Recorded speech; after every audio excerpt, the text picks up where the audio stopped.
성도 여러분, 밤새 안녕히 주무셨습니까?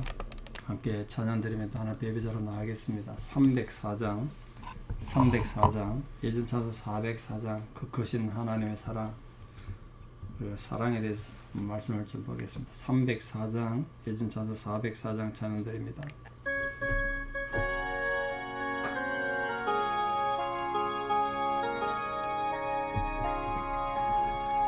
그 크신 하나님의 사랑 말로 다 형용 못하네.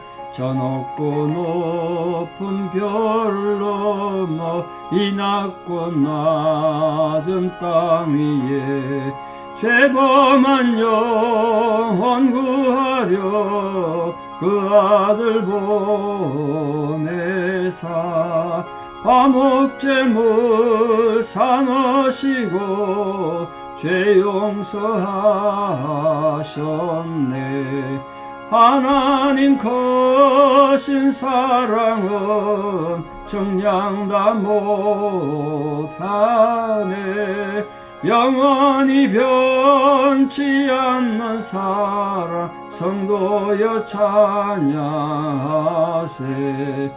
괴로운 시절 지나가고 땅 위에 영화쇠할 때 주 믿지 않던 영혼들은 큰 소리 외쳐 울어도 주 믿는 성도들에게 큰 사랑 베푸사 우리의 죄 사했으니 그 은혜 잊을까. 하나님 크신 사랑은 정량 다 못하네. 영원히 변치 않는 사랑 성도여 찬양하세. 하늘을 두루마리 삼고 바다를 먹물 삼아도 한없는 하나님의 사랑 다 기록할 수 없겠네. 하나님의 크신 사랑 그 어찌 다 쓸까. 저 하늘 높이 쌓아도 채우지 못하리. 하나님 크신 사랑은 정량 다 못하네. 영원히 변치 않는 사랑 성도여 찬양하세. 아멘. 함께 신앙 고백 드리겠습니다. 나는 전능하신 아버지 하나님 천지의 창조주를 믿습니다. 나는 그의 유일하신 아들 우리 주 예수 그리스도를 믿습니다. 그는 성령으로 잉태되어 동정녀 마리아에게서 나시고 본디오 빌라도에게 고난을 받아 십자가에 못 박혀 죽으시고 장사된 지 사흘 만에 죽은 자 가운데서 다시 살아나셨으며 하늘에 오르시어 전능하신 아버지 하나님 우편에 앉아 계시다가 거기로부터 살아있는 자와 죽은 자를 심판하러 오십니다. 나는 성령을 믿으며 거룩한 공교회와 성도의 교제와 죄를 용서받는 것과 몸의 부활과 영생을 믿습니다. 아멘. 성도 여러분, 한 주간 또 잘 지냈습니까? 오늘 2023년 5월 20일 토요일 새벽, 이게 아마 녹화로 방송되면 제가 지금 선교사님들 모시고 사역하고 있다고 생각하시면 되겠습니다. 로마서 14장 13절에 16절 하나님 주신 말씀 로마서 14장 13절에서 16절 봉대 올립니다. 로마서 14장 13절에서 16절입니다. 봉독에 올리겠습니다. 그런즉 우리가 다시는 서로 비판하지 말고 도리어 부딪힐 것이나 거칠 것을 형제 앞에 두지 아니하도록 주의하라. 내가 주 예수 안에서 알고 확신하노니 무엇이든지 스스로 속된 것이 없으되 다만 속되게 여기는 그 사람에게는 속되니라. 만일 음식으로 말미암아 네 형제가 근심하게 되면 이는 네가 사랑으로 행하지 아니함이라. 그리스도께서 대신하여 죽으신 형제를 네 음식으로 망하게 하지 말라. 그러므로 너희의 선한 것이 비방을 받지 않게 하라. 아멘.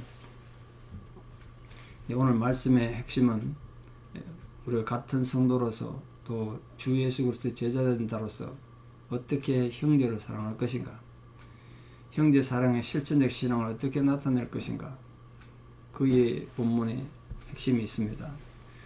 오늘 그 말씀을 좀 나누려고 합니다. 아무리 얘기해도 참 사랑은 힘들죠. 가장 많이 교회에서 말해지는 게 사랑이 아닐까 싶습니다. 사랑. 근데 가장 찾아보기 힘든 것도 사랑이 됐습니다. 참 요즘 세상이 그만큼 삭막해졌죠. 그거 참 가슴 아픈 일입니다. 우리 옛말에 가까운 이웃이 먼 친척보다 낫다는 말이 있습니다. 그래서 아마 이웃 사촌이라는 말이 생겨났겠죠. 인간의 한 세상 삶 중에서, 우리 인생 중에서 주위에 있는 이웃들과 친숙하게 아름다운 관계로 살아가는 것만큼 아마 복이 없을 겁니다. 특히 우리 성도님들은 미국 와서 이렇게 이민자로 살아가는데 멀리, 친척들은 멀리 있고 한국에 있고 뭐 같이 사는 참 복이겠습니다만 대부분의 사람들은 따로 떨어져 살지 않습니까?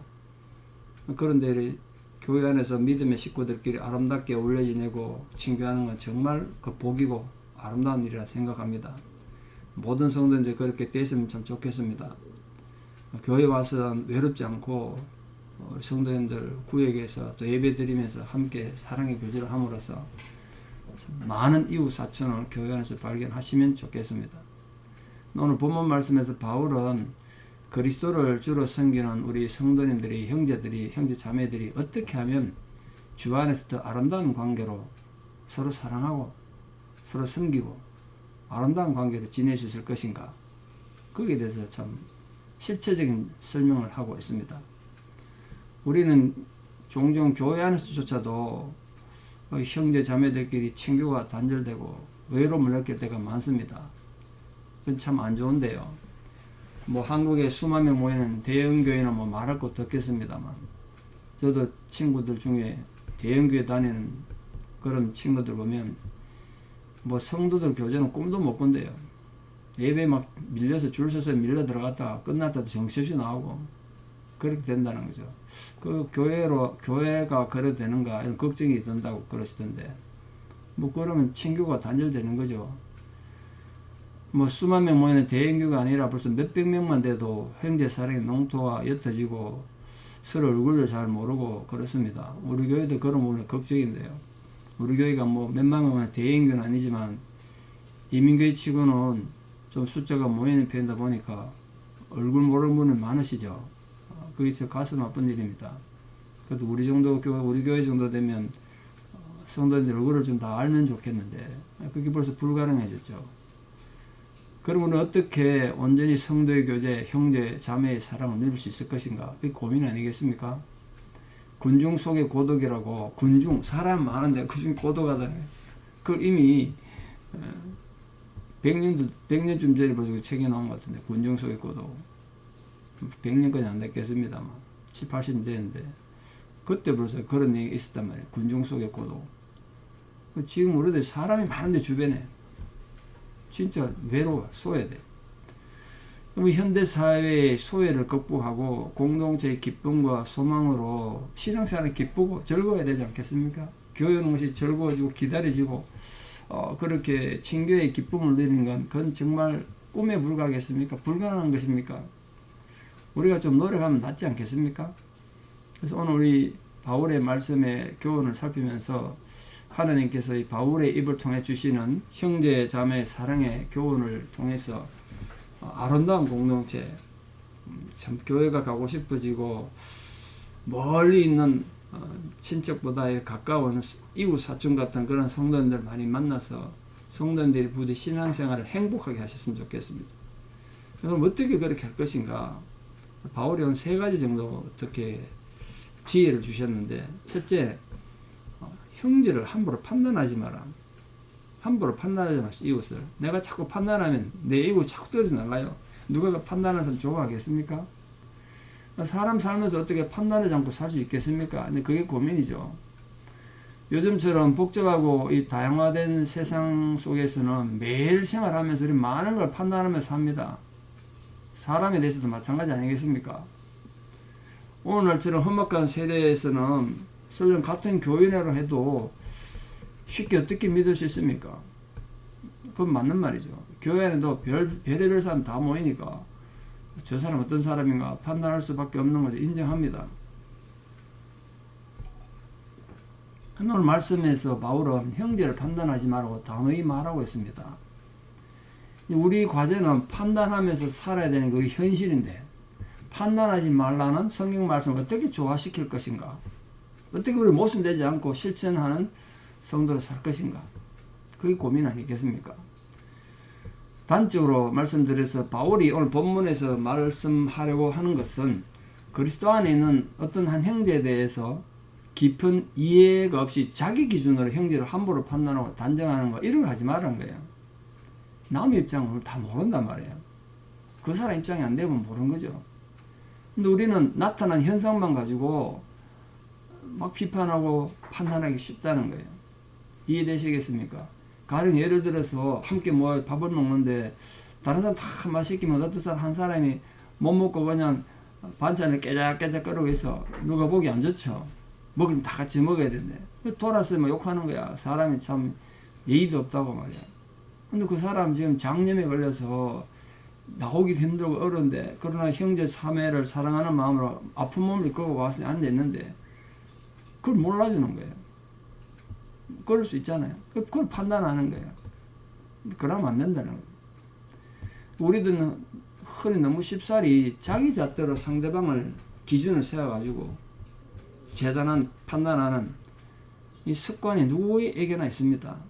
더 심각한 것은 그걸 자기 속으로만 생각하는 게 아니라 그걸 다른 사람한테 뭐 공개적으로 말해서 다른 사람을 비판하고 판단한단 말이에요. 그럼 뭐 어떻게 되겠습니까? 그 판단의 대상이 된 사람 아예 낙인이 찍혀버리죠. 근데 교회 안에서조차도 자기 주위에 있는 형제들에 대한 깊고 또 올바른 인간 이해가 없이 서로가 서로에게 이런 판단을 하게 되면 당연히 그 교회 안에 성도의 아름다운 교제는 상실하겠죠. 한 형제 자매에 대한 깊은 이해와 애정의 배려가 있다면 함부로 그 형제를 자기 마음대로 판단할 수 없지 않겠습니까? 그래서 여러분 좀 마음에 안 드는 게 있고 좀 여러분 보기에 속상한 일이 좀 있어도 그건 내 개인의 감정이에요. 내 기분 나쁜 건 내 개인의 감정이지 꼭 다른 사람들까지 끌어들여가지고 같이 기분 나쁘자는 거야. 같이 좀 저 사람을 욕해달라는 거야. 그게 좋은 건 아니지 않습니까? 내가 지금 설령 피해를 입어서 마음이 아프고 기분이 나쁘더라도 그건 나한테 그런 거지. 그 사람이 다 그런 건 아니니까 판단하지 말고 비판하지 마라. 이게 이 아름다운 교회를 위한 또 성도 간의 아름다운 교제를 위한 바울의 첫 번째 당부였습니다. 근데 그게 굉장히 중요하지 않습니까? 이 복잡한 현대를 살아가시는데 우리 사는 성도인데 가능하면 우리 세상을 판단하지 않고 살 수는 없습니다만 가능하면 형제 사랑하는 마음으로 판단하지 않음으로써 하나님 보시기에 아름다운 형제 자매 우애를 잘 드러내고 사는 거룩한 믿음의 공동체 되기를 진심으로 축원합니다. 두 번째, 우리가 하나님 앞에 아름다운 공동체가 되기 위해서 해야 될 것은, 하지 말아야 될 것은 앞에 판단하지 마라 그러는데, 두 번째로 형제와 자매 사이에 성도 간에 막힌 담이 없어야 된다. 담이 있으면 안 된다. 형제에 대한, 자매에 대한 참된 사랑은 단지 그 성도를 자기 기준으로 판단하지 않는 것에 머무르지 않습니다. 그 사랑은 소극적인 수동적 행위가 아니에요. 뭐 하지 않는 게 사랑이 아니라 하는 게란 말이에요. 적극적이고 능동적 행위가 사랑이란 말이에요. 이 사람이랑 관계라는 건 말입니다. 한번 맺어지면 그걸로 끝나는 게 아니라 그 관계가 잘 유지되기 위해서 서로 노력이 필요하지 않습니까? 저런 그런 거 많지 않습니까? 참 좋은 관계였는데 누구 말 한마디 실수해서 또 어떤 조그만 감정 때문에 나하고 견해가 안 맞다. 그게 시발점에 대해서 완전히 등을 돌리고 원수처럼 되는 경우가 많잖아요. 이거 참 안타까운 거죠. 나하고 어떤 분 생각이 안 맞았어. 그 갈등했으면 그것만 풀면 되는데 그 사람 자체가 나쁜 게 아니지 않습니까? 예. 사과가 말입니다. 빨갛기도 하고 노랗기도 하고 붉고스름한 사과 놓고 이게 무슨 색깔이냐 했을 때 어떤 사람 눈에 빨갛게 보이고 어떤 사람 눈에 노랗게 보인단 말이에요. 아니 빨간 사과를 노랗게 했다고 저 나쁜 놈이라고 그러면 안 된다니까요. 노란 사과를 빨갛게 했다고 저 빨간 놈이다 이러면 안 된다니까요. 내 눈에 보인 것보다 그 사과를 보는 견해가 다른 거지 사람이 나쁜 게 아니라고요. 그럼 담이 생겨요. 담이. 그걸 허물으란 거예요. 여러분 이 하나의 사건에 대한 견해가 다른 것이 그 사람이 나를 인격을 짓밟거나 나를 공격하는 이런 게 아니니까 그걸 구분을 잘 하세요. 그 막힌 담 자꾸 만들면 안 된다고요.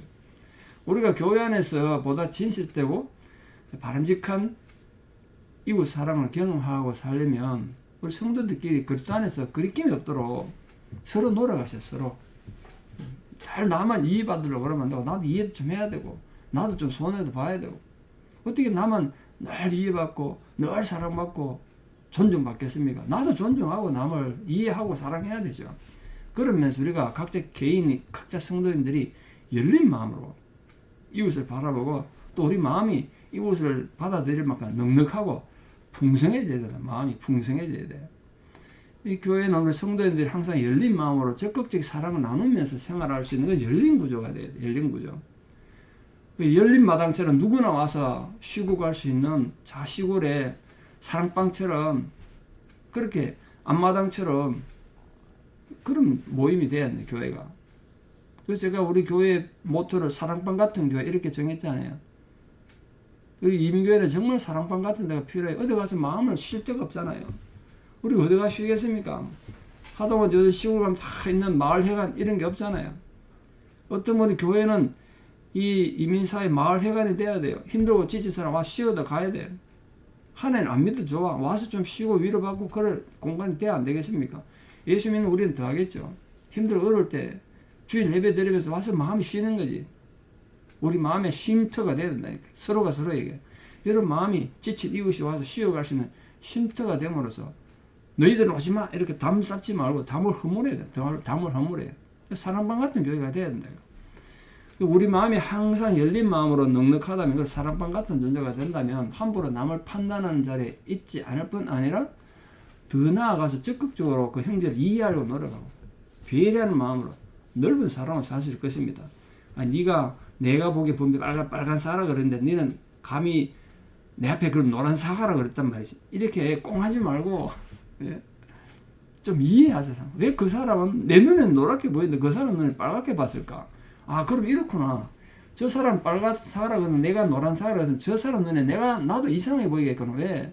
저 사람 빨간 사과라 그러는데 나는 노란 사과라 그랬으니까 색깔이 다를 수 있구나. 생각해 보세요. 다른 상대방 눈에 나도 이상해 보일 거 아닙니까?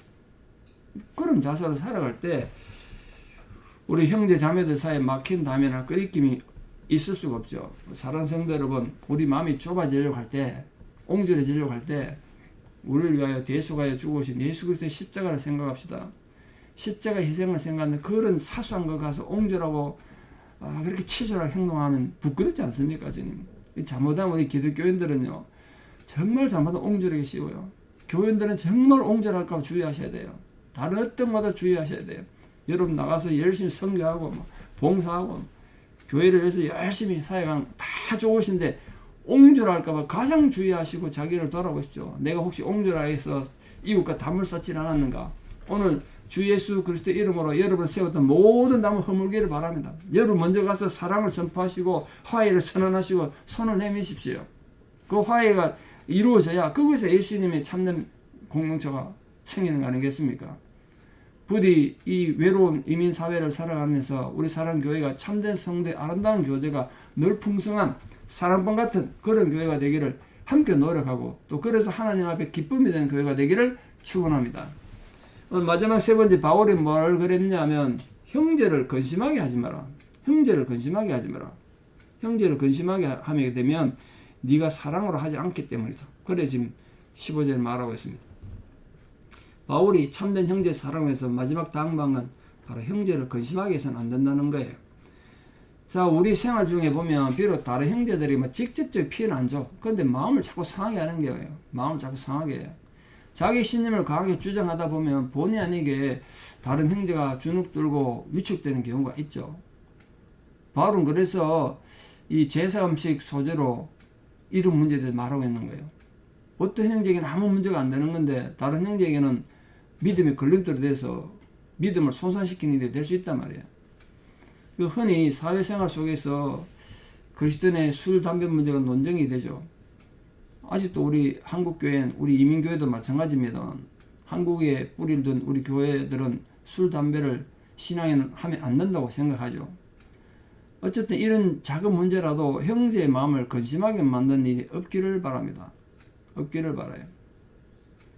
적어도 술, 담배 이런 것 때문에 남에게 상처 주거나 부담 주지 않았으면 좋겠습니다. 예수 믿는 사람끼리 모여가지고 술을 마시고 담배 피우고 그러면 안 되겠죠.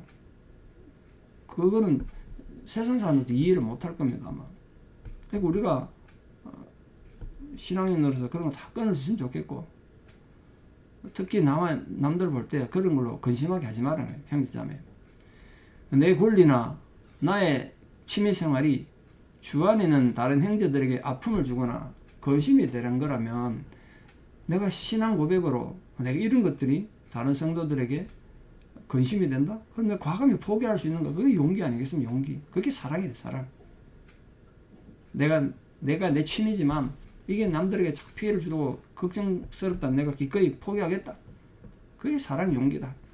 바로 이런 용기들이 하나둘 모여서 참다한 교회, 참다한 하나님 나라가 세워져 가는 것입니다. 이런 측면에서 우리들 모두 하나님 앞에 나는 자신 있는 하나님 백성입니다. 좋은 성도입니다. 이렇게 말하기 어렵지 않겠습니까? 곰곰이 가슴에 손을 얹고 나로 인해서 혹시 근심하고 고통받는 형제 자매는 없었는가? 그런 성찰의 시간을 가지셔서 부디 우리 자신 때문에 누군가가 근심하는 일이 없도록 평안을 주고 기쁨을 주고 소망과 위로를 주는 그런 성도님들 다 되시기를 진심으로 축원합니다. 말씀이 결론을 맺겠습니다. 진정 사랑은 말이나 논리로 할 수 있는 게 아니라 구체적인 행동으로 또 지속적인 노력이 있어야 이 관계가 유지됩니다. 오늘 그걸 말씀을 통해 배웠습니다. 인간관계는 정말 노력이 필요해요. 저절로 되는 거 아니에요. 그럼 우리는 얼마나 많은 마음으로 진정으로 남을 이해하고 있습니까? 우리는 얼마나 남을 위해 희생하고 있습니까? 우리는 얼마나 남을 정말 섬기고 있습니까? 여러분, 절대로 인간관계는 어떤 일방적인 희생으로 될 수는 없습니다. 나도 남을 위해서 이해해야 되고 섬겨야 되고 희생하는 마음이 있어야 관계가 유지됩니다. 그러니까 말 한마디라도 절대 남을 가르치려고 하지 마시고요. 남한테 해봐야 남들 잘못하고 지적해봐야 누가 좋아하겠어요. 우린 아무도 형제 아픔을, 자매 아픔을, 마음을 아프게 할 권리가 없습니다. 상대방의 마음을 아프게 하지 마세요. 왜냐하면 우리는 다 한 아버지를 가진 한 하나님의 지으신 바가 된 믿음의 형제 자매들이기 때문에 그렇습니다. 그리고 우리는 할 수 있는 한, 그리고 해야 될 일은 형제를 깊이 사랑함으로 하나님을 기쁘시게 하는 겁니다. 어느 동네에 자파상을 하고 있는 사람이 그 동네에 새로 부임한 목사님이 아주 설교를 잘한다고 상점에 찾아온 사람들의 칭찬이 자자했습니다. 하루는 어떤 손님이 그 주인에게 지난주에는 목사님 어떤 설교 하셨습니까? 이렇게 물었습니다. 주인이 대답하기로 나는 시간 없어서 교회에 나가서 목사님 설교는 못 들어요. 이랬습니다. 그러니까 물었습니다. 아니 교회도 안 가고 근데 어떻게 그 교회 목사님 설교 잘하는데 어떻게 합니까? 가지도 않는다면서. 그러니까 주인이 웃으며 대답했습니다. 왜냐하면 그 교회 다니는 사람들이 그 목사님 오시는 것도 외상값을 잘 갚아요. 이래 말했다. 이 뭘 뜻입니까? 하나의 유머 같습니다만 사람의 신앙의 건강 상태는 사람의 또 영적인 건강 상태, 육신의 건강 상태는 얼마나 많이 먹느냐에 달린 것이 아니라 얼마나 잘 소화시키냐에 달린 거 아닙니까? 부자가 되는 것도 얼마나 돈을 많이 버느냐가 아니라 얼마나 잘 저축하느냐에 달렸습니다. 사람이 진정으로 박식한 것도 똑똑한 것도 얼마나 많이 읽었느냐가 아니라 얼마나 많이 기억하냐에 달렸어요. 마찬가지로 우리 참다운 성도가 되는 길은 얼마나 진리를 많이 알고 있느냐가 아니에요. 여러분 진리를 많이 알고 있다고 남을 가르쳐봐야 아무 소용없어요.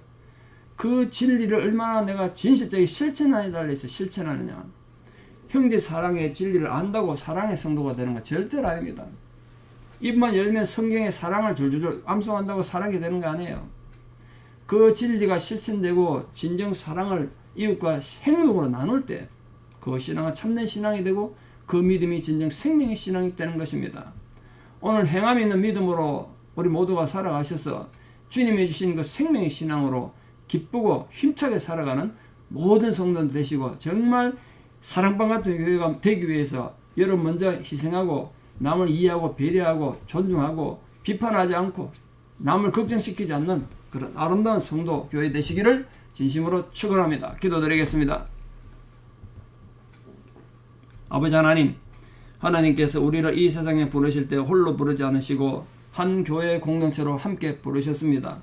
그러므로 그 교회 공동체를 통하여 형제 자매가 화목하고 연합하여 동거함으로 주의 기쁨이 되는 귀한 성도 우리 교회 되게 도와주시옵소서. 형제가 연합하여 동감이 어찌 그리 선하고 아름다운가 했던 하나님의 감격과 기쁨이 우리 교회에 부어지는 은혜가 있게 하여 주시옵소서. 우리가 성도와 성도의 아름다운 교제를 통하여 아름다운 사랑의 실천과 또 희생과 인내와 온유함과 자비와 그런 배려함으로 아름다운 관계를 잘 이루어가는 실천하는 성도들 되게 도와주시옵소서. 이론적으로만 사랑을 아는 자가 아니라 사랑을 실천하는 자가 되게 해주시고 말씀을 많이 아는 것을 자랑하는 것이 아니라 말씀이 삶 속에 드러나는 것을 기뻐하는 성도가 되게 하여 주시옵소서. 우리의 그런 아름다운 교제와 하나됨과 나눔을 통하여 궁극적으로 하나님께 영광을 돌리는 복된 귀한 성도 우리 모든 교회가 되게 도와주시옵소서. 이제는 우리 주 예수 그리스도의 은혜와 하나님 아버지의 만극하신 사랑과 성령님의 위로 교통 역사하심이 진실로 주 앞에 한 마음과 한 믿음의 공동체를 이루어 화목하며 화평하며 아름다운 성도의 교제를 이루어 하나님의 사랑방 같은 교회가 되기를 소망하고 결단하는 사랑하는 성도님들의 신앙의 고백 위에 또 우리 사랑하는 모든 자녀들 삶 위에 또 우리 사랑하는 일본 선교의 모든 선교사님들 그 사역들 위에 이제부터 영원토록 함께 하시옵기를 간절히 축원하옵나이다. 아멘. 여러분 오늘 하루도 믿음으로 승리하시고 내일 또 주일 우리 일본 선교사님들과 함께 예배드리며 은혜 나누기를 바랍니다. 함께 기대해 주시고 기도 부탁드립니다. 감사합니다.